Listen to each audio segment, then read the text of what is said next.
नमस्कार। आज की हमारी गहरी डुबकी का आधार है एक लिस्ट।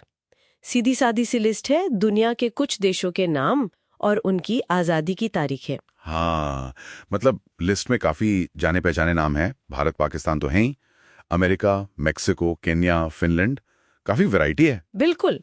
पहली नज़र में तो ये सिर्फ डेट्स लगती हैं, कैलेंडर की तारीखें। सही बात है। लेकिन हमारा मिशन है कि इन तारीखों के पीछे की कहानियों को थोड़ा कुरियर दें, देखें कि क्या कोई पैटर्न है, कोई छिपा हुआ मतलब। हाँ, चलिए देखते हैं, इन तारीखों में गोता लगाते हैं। अच्छा, तो लिस्ट खोलते ही सबसे पहले भारत 15 अगस्त 1947 और ठीक पहले पाकिस्तान 14 अगस्त 1947।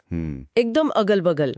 ये तो साफ है कि एक ही कहानी के हिस्से हैं। हाँ हाँ, बिल्कुल। ये तो सीधा सीधा ब्रिटिश इंडिया का विभाजन है, पार्टीशन, और उसके फौरन बाद दो नए देश बने। एक ही बड़ी ऐतिहासिक घटना, लेकिन दो अलग अलग स्वतंत्रता दिवस। ये दिखाता है कि कैसे रास्ते जुड़े भी होते हैं और अलग भी हो जाते हैं। सही कहा। अच्छा, फिर एकदम से हम बहुत पीछे जाते हैं। अमेरिका 4 जुलाई 1776। हाँ, ये तो मतलब 20वीं सदी की इन तारीखों से एकदम अलग है, सदियों पुरानी। बिल्कुल। और ये याद दिलाता है कि आज़ादी की लड़ाई का इतिहास कितना लंबा है। हाँ। अमेरिकन क्रांति तो पहली बड़ी सफल औपनिवेशिक लड़ाई मानी जाती है एक तरह से। उसने बाद में कई आंदोलनों को प्रेरणा दी, लेकिन उसका कॉन्टेक्स्ट, उसके कारण, नतीजे, वो सब बहुत अलग थे। अटलांटिक के पार की कहानी है ये। हाँ, एशिया या अफ्रीका के अनुभवों से काफी पहले की। एग्जैक्टली। अच्छा, अब एशिया पर वापस आते हैं। यहाँ तारीखों का एक एक झुंड सा दिखता है। हाँ। जैसे इंडोनेशिया 17 अगस्त 1945, बर्मा मतलब म्यांमार 4 जनवरी 1948, हाँ। मलेशिया 31 अगस्त 1957, वियतनाम 2 सितंबर 1969। ये सब 20वीं सदी के मध्य के हैं। बिल्कुल। और इसका एक बहुत बड़ा कारण है द्वितीय विश्व युद्ध। अच्छा।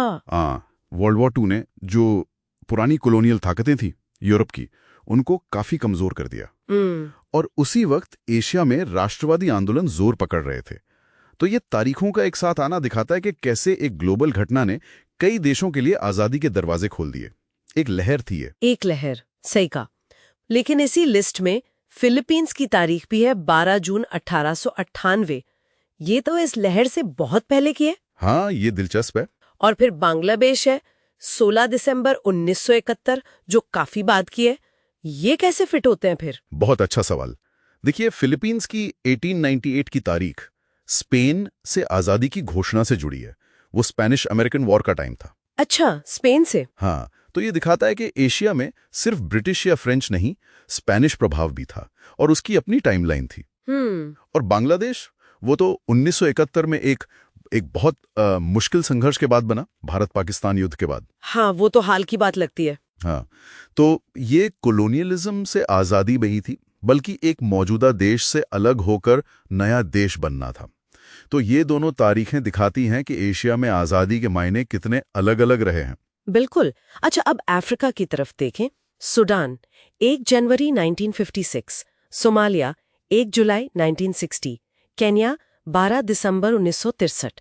ये भी काफी पास हैं, खासकर 1960 के आसपास। हाँ, और ये अफ्रीका में डीकॉलोनाइजेशन की, मतलब उपनिवेशवाद के अंत की एक जबरदस्त लहर दिखाता है। अच्छा। 1950s और खासकर 1960s का दशक अफ्रीका के लिए आजादी का दशक था।